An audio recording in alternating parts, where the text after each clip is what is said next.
me up a little bit. Turn me up. Hey, first day out. It ain't even been 24 hours. We haven't always screaming fuck all the cowards. Who would knew that this world would be ours? Pouring down rain like little bit money showers. Said think about paper for hours. Fuck Wichita and they whole fucking county. Put me over like I had a bounty. I was off in that bitch 16 hours and counting. I was good, I was in that bitch smiling. Me and Bobo, we was in that bitch clowning. 88 in the 60, we wildin'. The pig hit the lights, I was already dialing. Called my lawyer and told him what county. I ain't have a warrant, I'm good, said it proudly. Had a pistol, was clean as a fountain. Was talking my shit while my BM I'm dialing. I ain't ate, so my stomach is growling. Took us in the New Big X, man. What's good, people? Thank y'all for tuning in, man.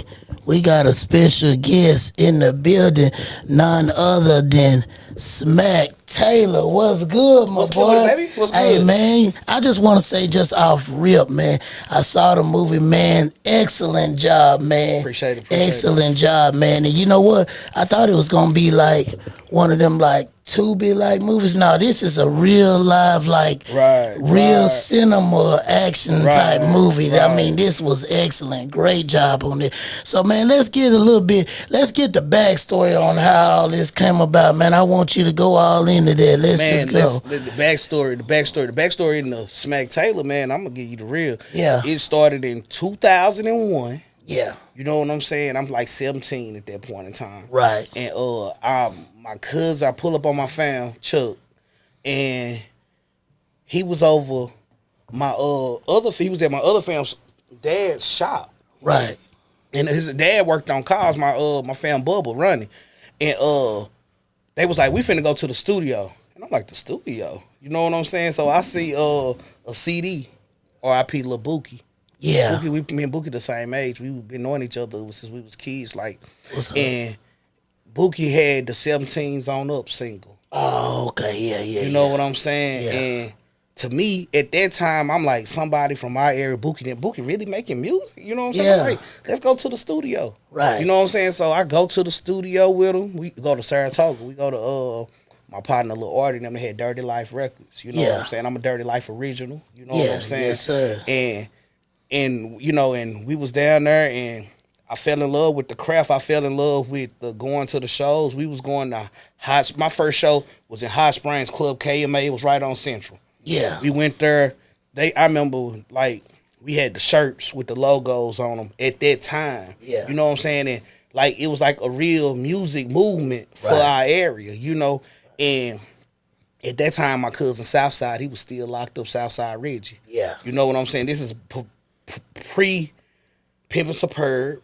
You know what I'm saying? This is, you know what I'm saying? This is when, I think at this time, people still know about Pressure Dunn. You know what I'm saying? He hadn't turned to Southside Reggie yet. You know what I'm saying? That's and what's up. my cousin, Dirty Black, he was signed to a label in Houston called Battleground Records.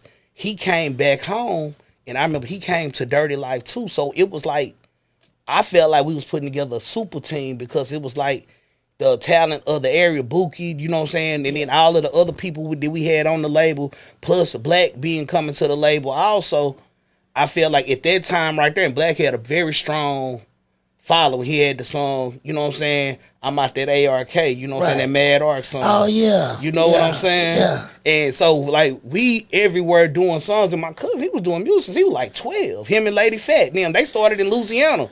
Down there with Big Time them, you know what I'm saying? That's what I'm saying. I really been around this for years. I'm talking about you know what I'm saying, Lady Fat, all that, been knowing them since we was kids. That's family right there. You know what I'm saying? It's always love with us. Right. And we go on the road and we doing shows in Hot Springs. We done that show in Hot Springs. We come back this way. DA around because my cousin Mr. Ye, he's a part of Trauma Clique. Yeah. You know what I'm saying? With DA now. Wow. You know what I'm saying? That's my cousin Tevier. You know what I'm saying? Right. And so everybody know DA was doing shows all in East Texas. Right. So that's when I get my first dose of going out of state, doing a show. You know what I'm saying? We getting paid. Plus we bumping into other people that had in their region, they had a name for themselves also. Right. Like Oak Cliff Assassin, old people like that right there, the Big Tucks. I mean, like even Slim Thug, ESG, they was together at the time. We bumping into them at shows.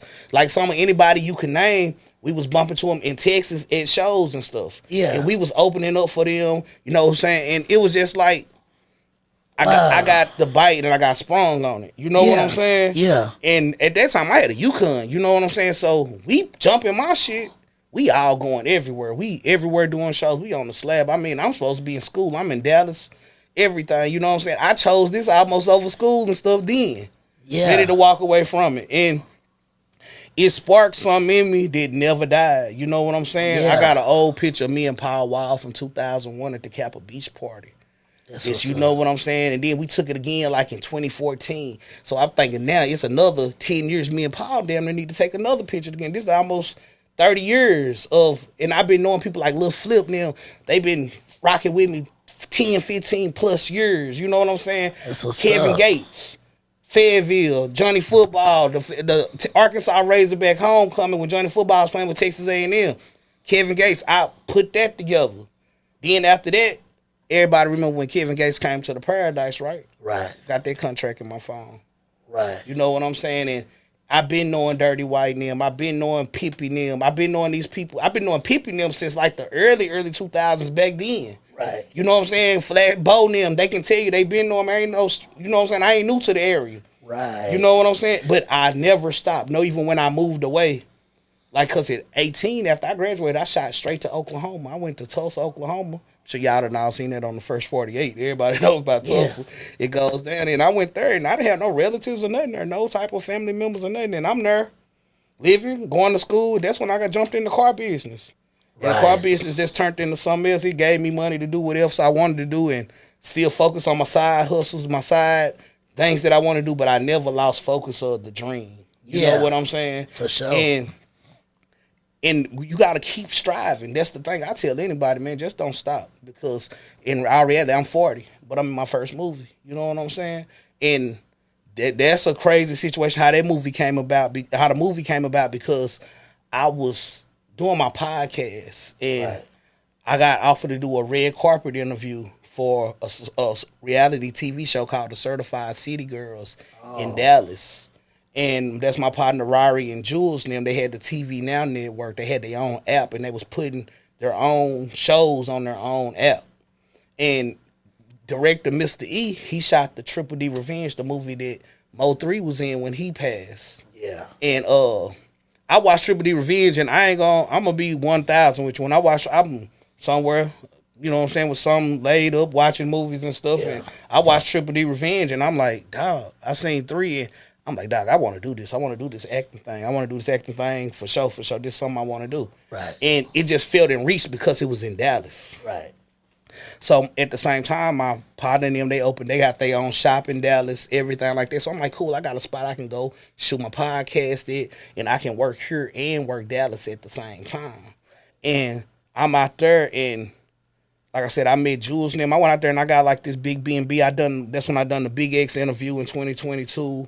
I done the Mr. Lucci interview. I literally took like a week and a half out in Dallas and tried to get all the Dallas people that was doing something on my podcast. Right. And that's how I ended up bumping into Rari and them, because they bought Fat Boy Fresh over there, who actually has the Gone in 60 Seconds podcast. Oh. He jumped on the interview, and that's my dog. We've been locked in ever since. But I met Rari and that way, and Rari was like, hey, come do this red carpet for us. Do the interviews for us. Yeah. And I'm like, big, you know, I tell anybody, 95% of it is just getting there. Yeah. You know what I'm saying? If you want to just sit here in your hometown and don't do nothing and just focus on this, you're going to be forever stuck here trying to prove to the people that don't watch you grow up your whole life. Right. You know what I'm saying? Just if you just trying to impress them, you're going to forever be stuck trying to impress them, because they're only going to look at you so high or so much, no matter what great things you're doing, because they grew up with you, they seen you. You know what I'm saying? So, and you know what I'm saying? And so it's like this, it's like I bumped in, I got with them and I done the interview. Just so happened, director Mr. E, who shot that movie, came to the premiere. While I'm chopping it up with him, I'm like, hey, I need to get you on my podcast, blase. Bam, we end up doing a podcast interview. Come to find out, at the same time at the interview, it was a premiere. It was like a preview of this scripted series called Finesse with Big Chief in it. Yeah. And it had other Dallas people in it. And I'm telling Rory and them, I'm like, this y'all stuff? They're like, yeah, we finna start shooting. I'm like, dog, I gotta be a part of this. I'm a firm believer in a closed mouth don't get fed. Yeah. You know what I'm saying? If you want to be a part of something, speak about it or something like that. Some people act like they too cool, or you know what I'm saying, or I'm too cool, or I don't want to seem like I'm riding nobody dick, or you know what I'm saying, and all that kind of shit, and they won't say nothing. Right. And a lot of times you miss out on opportunities because you won't say nothing. Right. I ended up, they was like, cool, because guess what? We're going to be doing acting classes every Monday. Then again, I'm living down here. So to go to Dallas every Monday, I know people that it take a month to plan a trip to go to Dallas. Yeah. Me, we wake up and it's a 2-hour drive. That's the time you can watch a movie and I'm in Dallas. So I wasn't tripping. I'm like, all right, cool. I started going to acting classes every Monday in Dallas. It was a lot of trips that I went. I mean, 98% of the trips I went by myself. I go down there on Monday evening. Class started like 7:38. We don't get out of class till 10, 11 o'clock, and I jump right back on that highway, and I drive right back here. And that's the reason why I tell people, because God protected me on that highway. I could have been pulled over. I'm smoking. Right. Anything could have happened. I could have had a wreck. It was late nights. All types of stuff. I could have fell asleep, and God protected me on that road. So it's like, while I'm doing this for over a year, going back, even I'm on tour with Devin. Shout out to Devin the dude, you know what I'm saying, who a legend in this, you know what I'm saying? Definitely. Devin, I met Devin's brother D-Lake at my job selling cars here on State Line. I was working at Volkswagen. And I ain't gonna lie, they family welcomed me in with open arms like I've been around forever.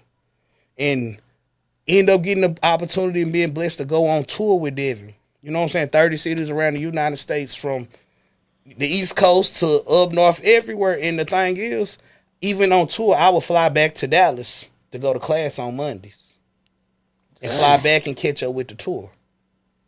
Dang. So I just would tell myself, God ain't gonna put you through nothing, and He ain't gonna let you pay all these dues. He ain't gonna let you do all of this and it don't pay off. So I tell people, don't be afraid to put in the work. Anything you work for, put that work in, because it's gonna pay off in the end. Man, most definitely. You know what I'm saying? And doing that, like I say, me and Devin built a great relationship, and I'm going to acting classes, and some things went on where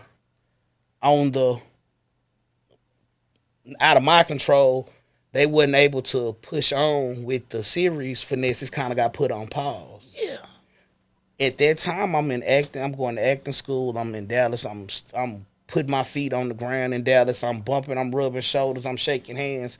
I'm doing everything. At this point, I done kind of made myself a name in Dallas. People know who I am when I pop out. Right. So basically, I'm at the shop. I'm scrolling. I see a premiere. No, I see not a premiere, but I see an ad for an audition for this. It's a Charleston White movie. Yeah. And it just got just started. And 9 times out of 10, if I wasn't already in that mode, I would have looked at that and kept on going. You know what I'm saying? Yeah. But my partner, my dog Meezy, the producer, he say shit. He said me all the time. He said, I found you. You was in the algorithm. Definitely. You know what I'm saying? And I feel, look at it, it was like it was part of God's plan anyway. And DA will tell you, because he was on here. Man, I came to DA like 3 years ago. We sat down at a Mexican restaurant, and I was telling him, hey, I want to get in this movie stuff. You know, I feel like the movies is what a lane is at, where you want to go to. You're going to set yourself apart. You really want to tell our stories and show our vision. I want to do this movie thing.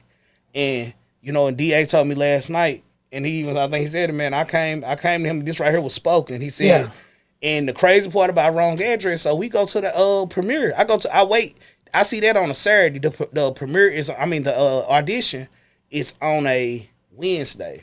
Yeah. I tell my fam, Nico and them, I'm like, dog, I'm finna stay. I'm finna stay down here, because normally I come to Dallas on like Thursday, and I leave on Sunday. Come back because I got my girl, you know what I'm saying? So I'm like, I can't just be gone crazy like that from the house. Right. But she was with it. She understood what I was trying to do. You know what I'm saying? She understood what I was trying to build. Right. So I go and I stayed that Wednesday. Go to the audition. Charleston didn't come to the audition because at that time Charleston had just realized that he had got that warrant. that, you know, about all of the stuff, the crazy shit been going on. But the charges has been dropped now, you know what I'm saying? But Unc realized he had a warrant, so he couldn't come. He didn't want to come to the audition and mess around and get arrested at the audition. Yeah. So Dewberry was there though, and me and Dewberry, we connected. I'm an observant person. I tend to pay attention to a lot of things going on, even if I'm not speaking. Right. I'm paying attention to what's going on, and I noticed they had got the spot on like a Pure Space type app, and the woman was steady checking the time, like trying to like, you know, y'all need to go, yeah, and things like that. Y'all getting close to the time, and it was like, shit. I'm telling Dewberry and Ma, Measy, I'm like, man, check this out. My family got a barber shop 5 minutes around the corner from here. Yeah, ain't no rush. We could have done this there, and we could have kicked it. We ain't got to worry about getting rushed out of nothing. Yeah. So anyway, we get told everybody got a role in the movie because the people that was there. I'm like, all right, cool, because you know you need extras, you need small roles. I still didn't know what role I had in Wrong Address. Wow. So I'm like, okay, cool. Bit. Then I jump on the slab 5 o'clock. I come back here to Texarkana. I pull up and stop with my guy Bubble. You know what I'm saying? That's my dog. I pull up on Bubble, and I'm telling him, I make it back probably by like 8 o'clock. Bubble was up. We sitting there smoking, chilling, and I'm telling him everything going on, and I tell Bubba, I'm finna leave. I'm finna go to the country, to the house. And when I say the country, you know what I'm saying? I'm talking about down there, Hope, Blevins, McCaskill, that area down there. Yeah, that's country for sure. That's where I'm from. That's where, you know what I'm saying? So I'm like, I'm finna slide to the country. And when I get to about Hope, my phone rang, and I look down, and it's Dewberry calling. I'm like, what? Dewberry calling? You know what I'm saying? I'm Dewberry? Dewberry like, hey, did you say your family got a barbershop around the corner from where we was at last? I'm like, yeah. He said, well, we need a spot to shoot the Say Cheese interview. I'm like, shit. My family trying to build their business. I'm like, why not? Let's do it. Let's rock out. I tell them, yeah, without even calling them. Yeah. I call Bubba. I'm like, hey, Bubba, Dewberry finna do an interview on Say Cheese at the shop. He like, and he want me to come back and be back in Dallas by like 4 or 5 o'clock. Right. My dog say, you know what, you just got off that slab. I'll take you back to Dallas. You know what I'm saying? That's real shit that you can do, right, that real friends do for sure. You know what I'm saying? And we went back to Dallas, and Dewberry just so happened Dewberry brought Charleston with him to the interview. That was my first time meeting Unc. And Unc, the first time I met him, it was like the vibe was there, and he told me out the gate, done the drive for me, he doing a free interview for my podcast. Yeah. You know what I'm saying? And he charged. Yeah. He charged a good number for it. He told me, look, that's on the first day we met. He said, I got you a free interview. And I still ain't cashed out on it yet. I guess God knew I had bigger things in store, but I'm going to get that. No, it's coming. Well, you got more than that. You know what I'm saying? Now, I got more than that now. You know what I'm saying? And, yes, sir. And so we meet Charleston. We start kicking it, and we have an authentic relationship where we kicking it. We going to the strip clubs, and we kicking it on some having fun. Yeah. This is like a month and a half out from shooting the movie. We don't never talk about the movie. Right. When I say we never mention the movie, anytime we out kick, we ain't never talked about the movie, me supposed to be in the movie, none of that type stuff. Right. We start shooting the movie. That's when I'm kind of like, damn, I damn near forgot you supposed to be in the movie. Yeah. So I show up shooting. I get the script. One thing about me, if I get the script, and this right here, I tell anybody, if you want to get into acting, read that script, the whole script. Don't just read your lines. Read the whole script and read it repeatedly to where that story almost becomes a part of your life. That way you can feel emotions that you're supposed to feel at certain parts. You know, and so I'm reading the story, you know what I'm saying? I'm reading this character, you know what I'm saying? Blah, and I'm going through it, and the character of the bad guy kind of more, it kind of drew me to it, you know what I'm saying? And we was doing the table reads and stuff, and I would always read that, but I never knew what role I had. But I was always reading that role. Yeah. And so I get on set, we get the film, we film for like 2-3 days, and I'm hipping everywhere else I can around the set. You know what I'm saying? Because I'm like, if I'm here, I just was to make myself an asset, you know what I'm saying, instead of just being there to act. Right. You know what I'm saying? So I'm doing everything else I can to be a part of the team. You know what I'm saying? Right. And it gets to start to shoot my shoot days, and I started to realize the lines I got, and then that's when I got told that the role that I was playing, that was the role intended for Trap Boy Freddy. Oh. So you got to think you got a big weight on your shoulders when you in Dallas and you shooting a Dallas movie. Right. And you shooting and your role is supposed to depict a person from Oak Cliff. You know what I'm saying? A street cat from Oak Cliff. Right. The role was originally written for Trap Boy Freddy, and Charleston had been promoting the movie saying, I got a movie written for me and Trap Boy Freddy. I got a movie written for me and Trap Boy Freddy. So I got a lot of weight. In my mind, I'm like, man. Yeah, like that's big. You got Trap Boy Freddy role. But I got it by divine intervention. Right. Because, and I'm going to say that because it's like Trap ended up, he wasn't even supposed to, I think they like surprised Trap in court and sentenced him. And Trap ended up getting sentenced and going to the feds. And the crazy part about it is, Trap came to the feds where I was at. Trap came to the feds in Texarkana. Dang. And when Trap came to the feds in Texarkana, at that same time, I got put in the role that was for him in the movie. If you can't say that ain't divine intervention, you know what I'm saying? In a sense, it's like his shortcoming ended up becoming my blessing. Yeah. But Trap even bigger now because he out. You know, that's the thing with rappers. You know how you go to jail or something like that, they tend to make you bigger. And Trap that man in the city. You know what I'm saying? He that man in Dallas. Yeah. You know what I'm saying? You can't mention Dallas and don't mention Trap Boy Freddy. For sure. You know what I'm saying? And that's from the streets to the rap. You know what I'm saying? And it is what it is.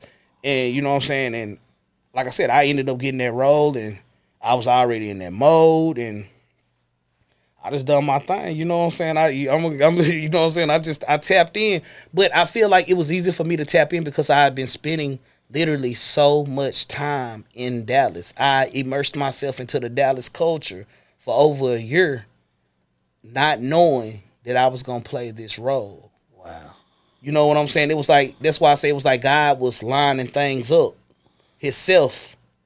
You know what I'm saying? Right.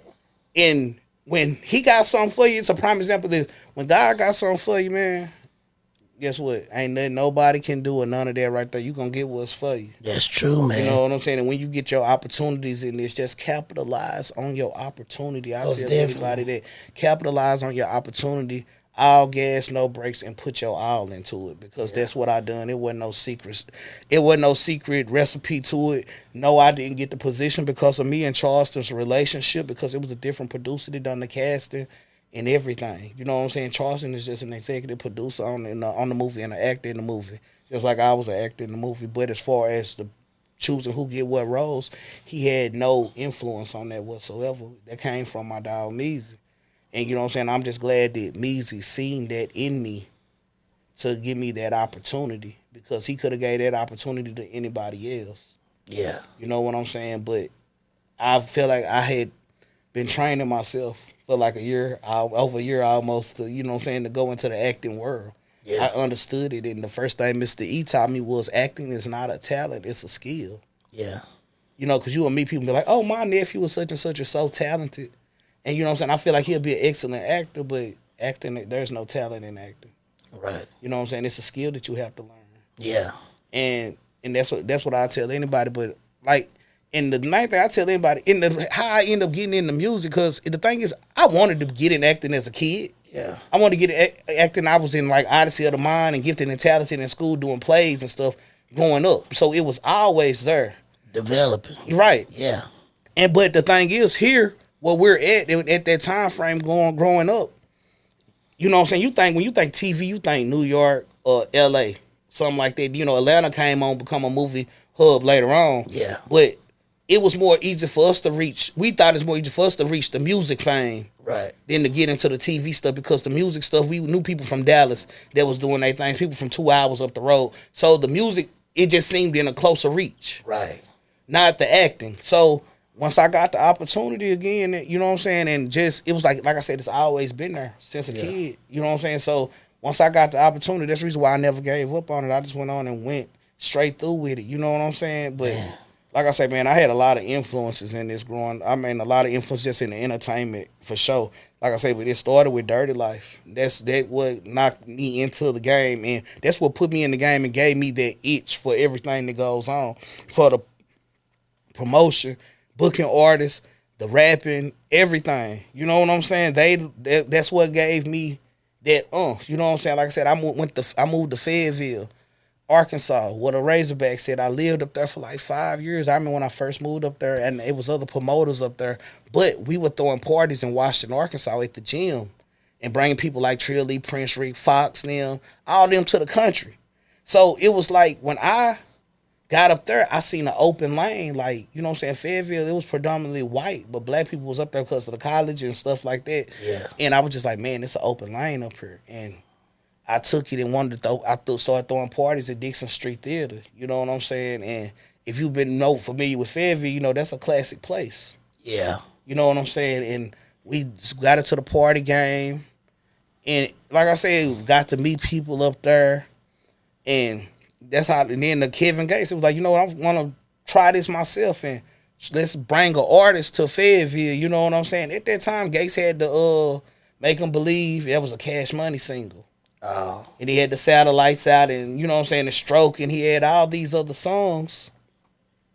And people, you know what I'm saying, kind of knew who he was. You know what I'm saying, a little bit. He was starting to build his buzz real good. Right. And you know what I'm saying, like I say, jumped in the water with that. And it's like, then, after then, I believe my whole slogan was, on my post then, it was about star power. I knew then, if you can associate yourself around people that already are stars, guess what that's going to do for your brand? That's going to put you in those situations with other stars. Right. You know what I'm saying? And people are going to associate you with stars. Right. And so, like, my dog, Lil Flip, that was like, I could say that was like probably like my first, like, industry homeboy. You know what I'm saying? Because every time Flip would come and he touched down, Flip going to pull up. He going to get some good gas from me, you know what I'm saying? And we gon' chill, you know what I'm saying? And it was love. And it's been like that, like I say, over 10 years. Anytime he come, anytime you just see somebody pop out down this way, and the majority, 9 times out of 10, they fucking with me. You know what I'm saying? I don't miss. You know what I'm saying? And I just attribute that to being out networking and doing what I'm supposed to do and grinding and stuff. And you know what I'm saying? And now I'm in the situation I'm in with Wrong Address, and I'm taking my acting career all the way. You know what I'm saying? It's Smack Taylor the actor. You know what I'm saying? And that's my character name, Smack Taylor. Actually, my character in the movie is my nickname, Smack. You know what I'm saying? Yeah, I noticed that. I said, shoot, they actually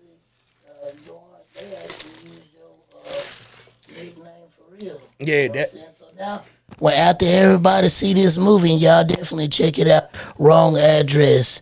Well, after everybody see this movie, man, they gonna think you smack for real, man. Right. And you know what? And Mees asked me, he was like, well, I told this person I'm gonna give them the Grip character name. Yeah. He was like, what you want your character name to be? And I was like, what you mean? He's like, what you want your character name to be? And I thought about it like this right here. I was like, boy, when you watch Friday and you Smokey, everybody called Chris Tucker Smokey. Debo was Debo, and his name was Zeus Tiny Lester. Yeah. But everybody called him Debo. He always gonna be Debo no matter what. So I'm like, you know what? My first movie name, this is the best marketing plan I can do right here to build me as a brand. Boy, I'm finna be Smack. Smack.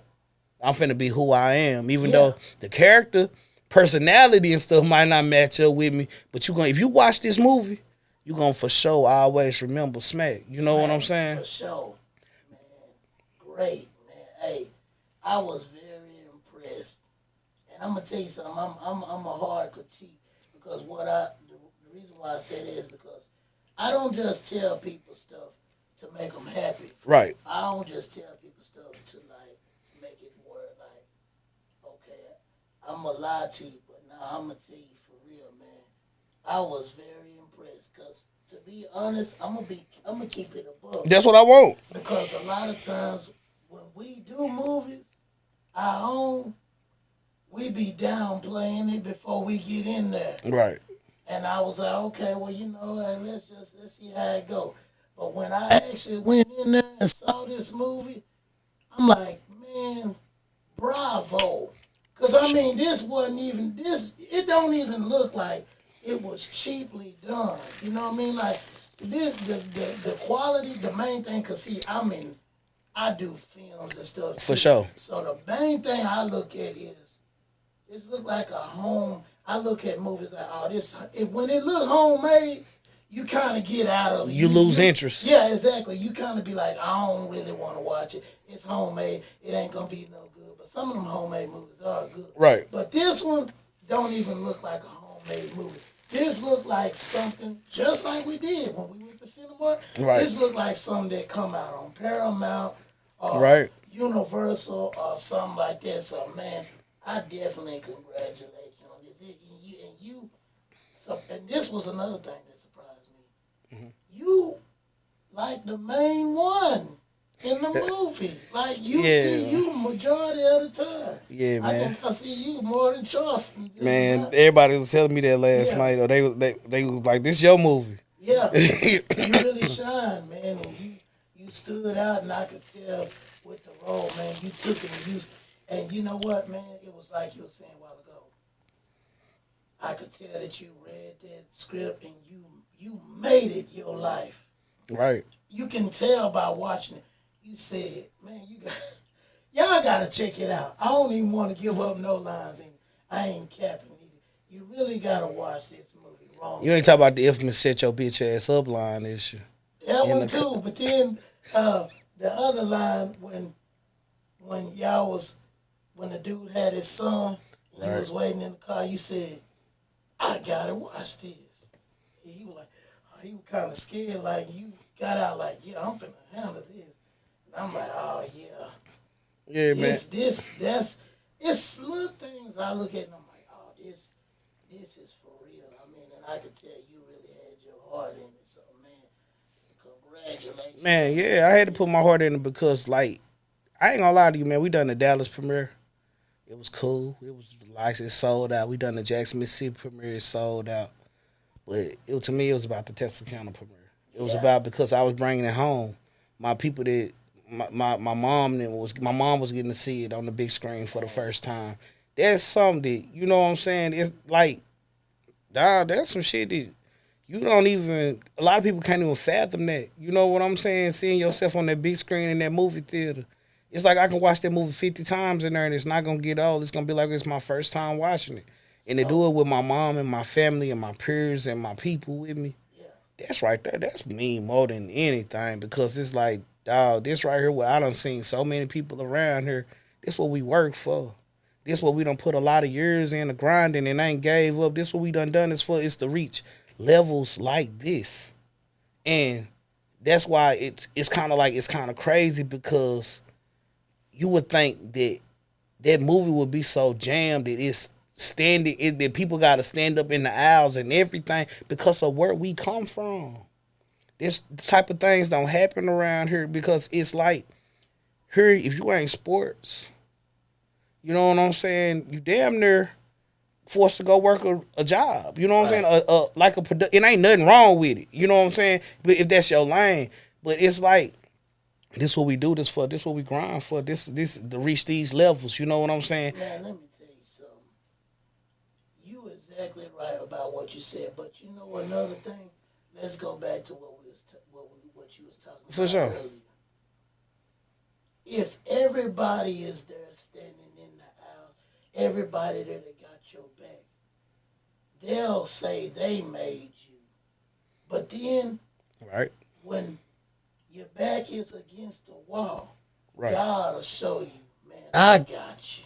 Man, he showed me that. He showed me that on a daily. Right. He showed me that. He's like, hey man, one of the realest things that I remember. Then I tell myself that he be like, don't worry if they sleeping on you. I'm finna let the alarm clock go off. They can't sleep forever. I mean, you know what I'm saying? I'm gonna put you in places where it's impossible for them to sleep on you. And if they is sleeping, or if they ain't congratulate my partner, it's him say this all the time. If they ain't congratulating, they hate me. Man, all that work you was talking about, all the people you done met, all the places you done been. Right. Man, God was preparing you. Yeah. God always been preparing you. You know what I've learned too? Everybody say they want something. Everybody wants something, but who gonna go get it and work for it for real? That's it right there. Who gonna take them sacrifices? Because if somebody, man, this right here is some more shit that I tell anybody. If you want to get to something, I can tell you work hard on it every day. I can tell you, you know what I'm saying, don't give up. Oh, that's cool. But when it comes to this and really chasing your dreams and your purpose, you got to understand it's a lot of sacrifices going on with it. You're going to lose a lot of people along the way. Your friends, that was your friends, they ain't going to be there. It's going to be you know what I'm saying? You're going to lose some friends. You're going to lose some relationships. You're going to lose a lot of things. And it's like this. You got to ask yourself, what am I willing to sacrifice to get to that next spot, to that next level, to do what I feel like I'm chosen to do? A lot of people don't ask themselves that question. What am I willing to sacrifice? Because you got to understand, when you living in your purpose, that's when some of the people around you, you realize that they the ones who started with you not gonna finish with you. Right. Because a lot of times your blessing is just your blessing alone intended for you. Right. You know what I'm saying? And God, he the type of person like this right here. He'll make a person get away from you. You know what I'm saying? He'll let some things go on and they ain't even around you no more, just because of the simple fact that what he had intended for you wasn't for them. Right. You know what I'm saying? And a lot of times you could have the wrong people around you that hinder and stop your blessing. You know what I'm saying? And he won't even give it to you. But I feel like this right here, we all blessed and all of our destinies is already set for us. It's just like blessings delayed. You know what I'm saying? It's like the money there. I'm already a millionaire. Already. It's just I gotta go get my money. The money is already, the millions is already set there for us. But you got to go on and get it. You got to go receive what's for yours, and you got to go through these tests. You got to go through these situations. You got to go, because he ain't going to give it to you till you're ready for it. That's right. Because I can sit there and say like, damn, I should have been doing this movie shit a long time ago, but at the end of the day, was I even ready for this then? You know what I'm saying? He had to humble me. Because I'm a firm believer in this right here, like, the Lord will treat you like a rose bush. Right.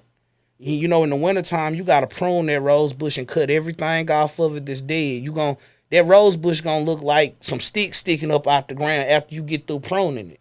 And that's just like the things you have in life. God will sit there, he'll take everything from you just to prune you down. Because at the end of the day, when you prune that rose bush in the winter, by the time spring comes, that bush is even bigger and more beautiful than it was the prior year before, because you pruned it and got rid of all that dead stuff off of it. And I tell myself, when I go through things or when I go through certain struggles, God just pruning me. He taking this from me. He took that from me. He removing all of this stuff from me because he making room for greater and bigger things than things that more vaster things than I had before. For sure, man. Yeah. And, you know, and a lot of people just don't look at it that way. You know what I'm saying? And you got to realize sometimes God just see you fucking up and he going to slap you on the back of the neck. For sure. You know what I'm saying? And that's, get yourself right. You know what I'm saying? But a lot of times we got to go through our Job season. Yeah. And I tell people this too. We go through your Job season. It's like you can't say God don't have a sense of humor. Because with Job, for instance, he had Job and he was proud of Job because Job always gave him praise. Right. Job always, you know what I'm saying, acknowledged God for everything he done for him. So Job was extremely blessed. He had a whole bunch of things. He had big farms. He had his sons were successful. He had everything. He had his wives. He had everything going for him. But then the devil came to God one day and said, hey, I know you're proud of Job. How about you let me have Job, and I guarantee you I'll make him curse you. Yeah. God said, you know what? I'll let you get Job. You can do anything you want to him, but you can't kill him. Yeah. The devil took Job's sons from him. He took Job's fields from him, his farms and everything from him. He made Job even sick to what point he thought he was going to die. Right. But at the end of the day, Job never cursed God. Right. You know what I'm saying? So you got to understand, God going to let you go through some things. Because sometimes he just want to see if you going to hold true to your faith and realize that I got to go through these things to get where I'm going. For sure, man. And are you going to break? Because a lot of us, we love to go to God when we going through the shit. Yeah. But we rarely give him praise and thanks when everything's going good. Right. Because we tend to forget where our blessings come from. You know what I'm saying? And I tend to pray harder and give him thanks when things going good, because I know he there when the things going bad because of some of the things I done been through to broke some of anybody. You know what I'm saying? For sure. My oldest kids, they lost their mom 2 years ago. My oldest 2 kids, you know what I'm saying? And I went through that building my podcast. And it was like I knew I had to take my kids with me, like I say. And when I done them, it was like a family vacation. But they also got to see their daddy work. I wanted them to see what I do at the same time. You know what I'm saying? That's crazy. That same thing happened to me with my daughter. She lost her mom at the same time, and I was doing the same exact thing. As you can see, right? And it's like crazy. it's like the podcast became my therapy at the same time because it's like you realize that I was like it hit me because I was like, damn, my kids done lost their mama. I don't even know how that feel. Right. I don't know how can I don't know how to comfort you, but also at the same time I know this. Now I know that I'm all y'all have. Yeah. But that further, like I said, God knew what it took. Sometimes, man. Not sometimes, all the time. Something about that pressure being on you, knowing that you all they have. Yeah. You got to make it. Yeah. You got everything counts. You know what I'm saying? Exactly. And it's like when it's all on the line, who's to say what reaches you won't go to? You won't go to because at the end of the day, it's like this right here, dog. I put everything on the line for this shit. And I done had people walk out of my life and guess what? It's like it's cool. I found peace in it. Yeah. Because the peace I found in it, I was just like, they probably wasn't meant to be there in the end, no way. Right. You know what I'm saying? If you was meant to be there in the end or you was meant to be there through it, you wouldn't have left no way. You know what I'm saying? You're going to stay down till the come up happen. Right. And that's just the realest of it. You know what I'm saying? Because I could have took that option. Boy, it was so many days I wanted to take my ass back to that car lot and go work and go be on that at that lot selling cars. And anybody know me, I'm Mr. From the Hip, man. And I sell 200-300 cars a year. Yeah. I make a great living selling cars, but it was cool making all that money, but I felt empty in the inside. I got told I was going through a midlife crisis because I quit the car dealership. Dang. Think about that. You get told you're going through a midlife crisis. You're going crazy. What you doing? And it's like everybody don't see your vision. Or that vision that God gives you, everybody don't see it, but I can say I got some real live, I can't even say homeboys, but some brothers. Yeah. That trust my vision. For sure. R.T. Porter, trust my vision. That's my brother. Bubble. Lakeith Roy Bubble. Yeah. That's my brother. He trusts my vision. Trayvon Jameson, he the HD. He trusts my vision.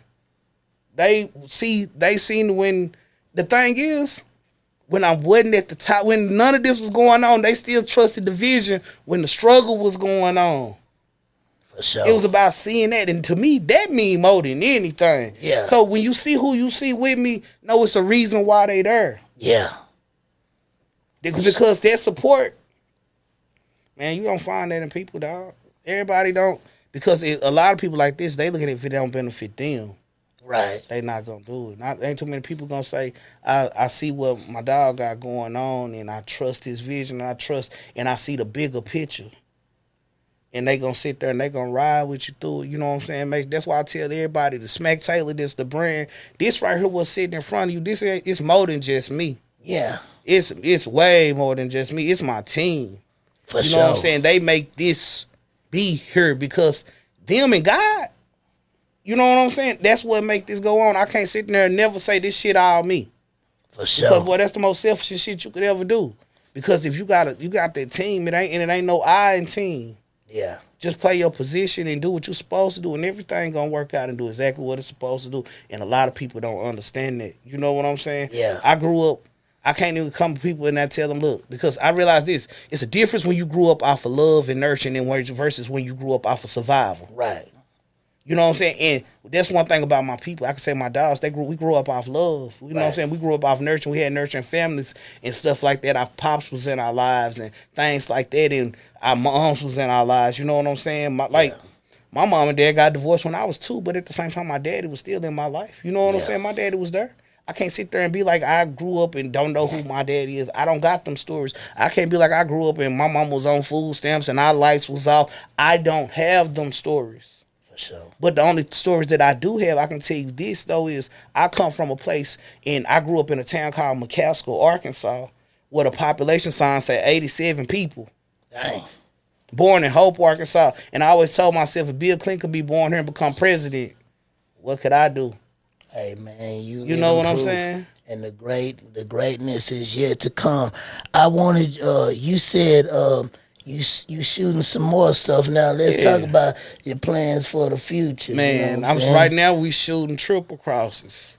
Triple crosses is the part 3 to crosses and double crosses with Murder Pain and my dog Meezy. They both star in that. And if you seen Sukiana's in double cross, 600 Breezes in there. And if you watch crosses, I'm coming in triple crosses. I'm Uncle G brother from the original crosses. You know what I'm saying? I'm being added. I was wrote in, and I'm coming in. I'm playing Uncle G brother, and you know what I'm saying. There's gonna be a lot of triple crosses, and you know what I'm saying. And we're gonna finish out everything as far as crosses. With the final story, get ready to see me in it. Then plus, I got some other acting opportunities coming my way. Some things being in the makings right now. We writing. The main thing is, you know what, I want to let the people know around here, though. Finna shoot some movies here at home, man. Yes. We finna bring this home because the thing is, it's so many ghetto tales around here to be told. You know what I'm saying? I'm noticing that, too. I'm like, man, this whole thing is a movie, a great one at that. The thing is, our culture needs to be shown. Yes. Because people don't understand this. It's like we have our own culture around here. If we all come together, this is the simplest playbook, man. If we all come together, right, and put our culture out there and let our stories be told, because the thing is, all of us all have our own networks that we deal with. Yeah, for sure. Let's not feel like we too cool or too big to deal with the next one. No. Let's all come together, do some big projects together. Yeah, man. We got the distribution now for the movies. Because honestly, I haven't always known you. Right. We came together. We started talking. I'm like, man, let's do it. That's what it's about. Right. Let's do it, man. Because there's ends on my end that don't know, and there's some on your end that don't know. Exactly. Bringing it together, we all win. You know what I'm saying? Bringing it together, we all win. And we pick up more at the end. And we put where we're from. Right. We're giving it to the world. People gonna watch because they don't know what's going on down here. They want to see what's going on. There's so many cultures, like the trail ride culture. Yeah. Not just, just all of that. It's so many things, just country living and everything, just between Arkansas and to East Texas and Oklahoma, Louisiana. We in a great spot at the same time, too. Because where we're at, we can touch 4 states with less than an hour. That's true. 50 got big things that he putting in place in Shreveport. And that's an hour from here. Man. Dallas is 2 hours down the road. They talking about in 10 years, Dallas is going to be bigger than LA and New York. Right. How are you not planning ahead? Yeah. I'm a big believer, if you ain't making a plan, then you definitely planning to fail. Definitely. You know what I'm saying? You got to get these things in motion. And if you don't want to be overcrowded and overshined by the things around us, it's time for us to put ourselves there in the build together. Right. Because if we building together, we going to shine. Because I ain't going to lie, dog, it felt good to know that premiere in Texarkana was the first time shit that like that never happened. And premiere in the theater? In the theater, the movie theater. The real movies. This ain't like no play. This is Cinemark. I'm talking about this all over the United States. This the real movies, This the real thing. And that's why I'm like, I think a lot of people, they didn't even know when I was like a movie premiere, and then I realized a lot of people, they just look at the flyer and not read too. Right. But when I done that video in front of the movies, yeah, that video went so crazy. It was like people like, oh, this at the movies? Yeah. I'm like, yes, it's at the movies. I ain't even know nobody to do that. And that's just a part. That's the first time I've known it to be done. You know what I'm saying? Like, I'm sure they don't have premieres at the Parole. Right. Or at other places. Not at the real movies, though. Man. But I ain't gonna lie to you, because everybody know. Here, and I ain't just saying here, but in the South. Yeah. And when it comes to big corporations and stuff like that, when it comes to things with, they push you out kind of. Oh, this our tone, our skin tone. Yeah. They kind of tend to want to close some doors, or they ain't too quick to open up to that. You know what I'm saying? But at the same time, if I would have went thinking, oh, these people ain't finna let me do this. These people ain't finna let us do it, I would have beat myself. before it even happened. Because at the end of the day, when I contact these therapists, I would think about it just like this. The worst thing they can say is no. Yeah. So if I just ask and I got some good quality product, what they gonna do? Boy, when I sent them that movie, when I sent them the clips of the movie for the Santa Mart, they replied within 5 minutes and said it was accepted. Wow. And see, that's the thing. If you don't try, you already for sure gotta know for not trying. You ain't gonna, you don't fail if you don't try. Exactly. So what do you have to lose? You definitely ain't got it now if you didn't try. So if you try and it don't work, then you gonna be back where you started. But if it did, then you gain something. So you absolutely right about that. And that's why I tell people, don't be afraid to try. Man, when I started selling cars at 19, I remember it wasn't even hardly no black car salesman in Tulsa, Oklahoma at all. Yeah. And you know what I'm saying? And the thing, I remember talking to my homeboys and they were like, dog, I ain't seen no black car salesman up there. But I still went and put in the application and ended up getting hired. Right. And today, that always had resonated with me all of these years later. If I would have just thought that it's impossible and you don't try it, you know what I'm saying? You already beating yourself. Yeah, and then you invested in yourself, going back to that. If you can sell cars to build somebody else stuff. Exactly. That's the thing, man. Build your own. And much love to the Orrs. Yeah, for sure. Greg Orr, Joe Orr, both sides of the Orrs. Much love to them. But I made y'all a bunch of money. Exactly. I made myself a bunch of money too, but I made y'all a bunch of money. Definitely. You know what I'm saying? And it's much love and respect to them because, you know what I'm saying, they homegrown from here, and they got some good things going, but just know, you know what I'm saying, hey, y'all gave me an opportunity when I came back and moved back here. They put me in positions. A lot of people know me from the classic commercials. Y'all know me from Mr. From the Hip because it was then I went from selling cars at Classic, being a salesman, so I was the manager of Mercedes, sales manager of Mercedes, Cadillac, and Mazda. Dang. You know what I'm saying? And then after that, I went to Volkswagen, salesman of the year. Not just salesman of the month, salesman of the year. And you know what I'm saying? Enjoyed my freedom of being a salesman and got out of management. And then after that, like I said, I felt like I touched the glass. I know I done 20 years in this industry. Yeah. And I know I done made the money out of it, but at the same time, I didn't have my freedom because everybody know in the car business, Fridays and Saturdays are mandatory. Dang. You know what I'm saying? And so it was like, my freedom now is unmatched. Right. I can go and wake up tomorrow and say, you know what, I'm finna go to LA for 2 weeks. Right. I don't have nothing tying me here. And I can go there and go focus on my craft, go put myself around people. I can say, you know what, fuck it, I want to go to New York in 2 weeks and go do that too. I can do that. That right there, a lot of times is worth more than huge amounts of money or a job. That freedom open you up to so much more and so many more things, if you know what I'm saying. Yeah, for sure. And you know what I'm saying? And a lot of people don't take that into consideration. Right. A lot of people don't do that because, you know what I'm saying? Right. A lot of people, they'll sit here and think, man, and I understand. They'll be like, I got to go to work. Yeah. And you got to go to work. You got to provide for your family. You got to do what you got to do. Right. But sometimes just think about it.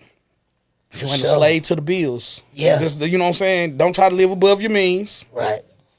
Don't make yourself a slave to the bills. And if you got a little cushion there, go after what you really want to do and try to live in your purpose. You'll be surprised how it pay off. Man, when does the actual the movie when it drop on our platforms? Yeah. Man, we got the release date of Valentine's Day. Valentine's Day 2025. Valentine's Day 2025. Tubi, Amazon Prime, all of that. But this the crazy part about it though. We got the placement on Tubi.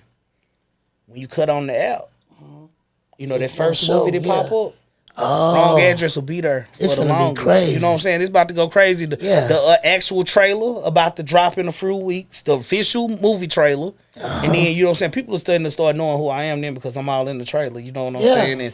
And then after that, when it's on your TV and at home, I know a lot of people are going to go watch it then for sure. It's going to go crazy. It's going to go crazy because we got Charleston in it. That man, the algorithm. Yeah. You know what I'm saying? When you put his name in, he's the algorithm. And it's like this. People going to go watch it because they just want to see, is it a good movie? The quality of it. They want to see. It's the curiosity is going to drive them to it. You know what I like about Charleston, though? you know, besides what people see on the internet and how he go, man, Charleston is for the people. He for us. Charleston is for the people. Man, and it's just people be saying stuff, but man, Charleston, man, look, I was thinking about this last night. What celebrity you know, bro, that come out with a movie and come in there and watch it with you, though? That was a good part about the premiere. You know what I'm saying? You got to watch it with the stars in the movie. Exactly. Y'all were the stars. Y'all are the ones in the movie, and y'all in there sitting with the people while they enjoying the movie. Like, who else has done that? And you know what? And that's the thing. I tell people one thing about Unc. Yeah, Unc delivery can be wild. Yeah. It's delivery, it's the shock value. That's what made y'all start watching them in the end. But that's a character. Yeah. It's entertainment. Yeah. Because the thing is, y'all click on it and watch him for y'all entertainment. Yeah. You know what I'm saying? It's a character. But Unc's so cool and laid back and player. He ain't even, you know what I'm saying? And Charleston for the people. He for the people. And you know what I'm saying? I tell him all the time, I feel so blessed when I'm out with him on the roads and stuff like that, because if you listen to his message, he is the modern day Marcus Garvey. Right. He's the modern day Malcolm X. He's the modern day Martin. So I feel like I'm on the road and I'm doing stuff with the new, and I wouldn't even say civil rights leaders. I say nigger rights leaders. Right. Because, you know, he all about nigga nation. Yeah. He about us. And I also noticed something in the movie. Even in the role. He gave jewels. Exactly. He was basically bringing out actual true facts. Jewels did we need to listen to. Right. So I noticed that too, and I'm like, okay, he's sending a message with this, bro. And it was really deep. It was dope. Man, Wrong Address. Y'all definitely check that out whenever it hit our platforms. And if you got an opportunity to see it before then, I'm telling you, it's worth it. But man, Smack over here, man, he done his thing in there, man. Y'all make sure y'all follow me on the platforms, man. Facebook, I'm Edwin Taylor, EDWINTAYLOR. On IG, I got my Smack Taylor. It's _ Smack Taylor. Now it's Smack _ Taylor _ That's my personal IG page. And then I got my podcast page, my WTSTF _ media. That's my Where There's Smoke There's Fire media page. You know what I'm saying? Make sure y'all tap in. Hey man, I'm doing hostings. I'm out. We promoting the movie. We got the movie merch. You know what I'm saying? Y'all see we rocking The Wrong Address. Bigger Picture Films merch. You know what I'm saying? Cool Guys Enterprise. You know what I'm saying? I'm doing movies, but I'm still at home working. We still got big shows coming up. Spring Fest coming up in May. We got big shit coming. Ain't no telling who gonna be there. And you know what I'm saying? So we still working. Know that the work is still going on. It's not just the movie work. I'm still out here and I'm still working. I'm still and I'm somebody that you can pull up on. You ain't got to worry about the Hollywood shit. No matter how big I get in this shit, I'm gonna always be me. My thing is at home. When I'm here, I want to be just treated just like I've been being treated like everybody else. Don't come to me with the Hollywood shit. And most definitely, bro. And I definitely thank you for stopping by. Man, for and sure. With me, man, stopping by the Popcorn Podcast show, man. Y'all definitely, he plugged his YouTube. In my YouTube. I'm on YouTube. I got the Where There's Smoke There's Fire media.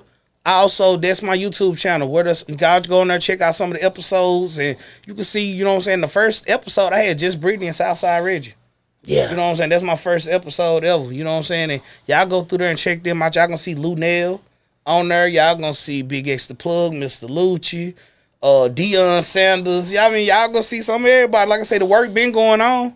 You know what I'm saying? So just, like I say, and y'all tap in. It's all love, though. And like I say, y'all make sure y'all tap in and watch the Popcorn Podcast. All right, man. Most definitely appreciate that.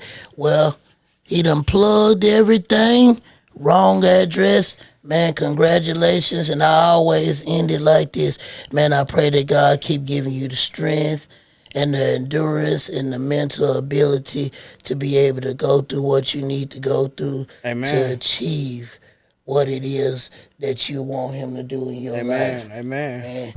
All right, man. Well, we out of here. Y'all check it out. Wrong Address. February. Smack. Valentine's Day. Wrong Address and Triple Cross is coming soon, man. For sure, man. We out of here. Popcorn Podcast Show.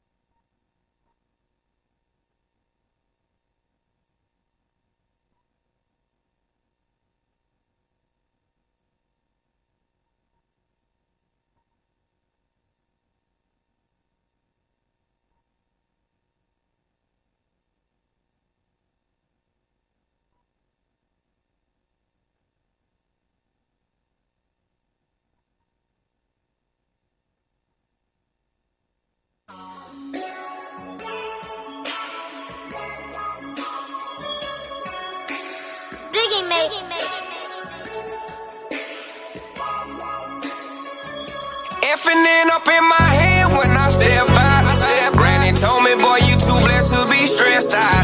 I keep my head up in my chest out. Head up in my chest. I keep my head up in my chest out. Head up in my chest out. Nigga try to come around, don't need your help now. Real loner.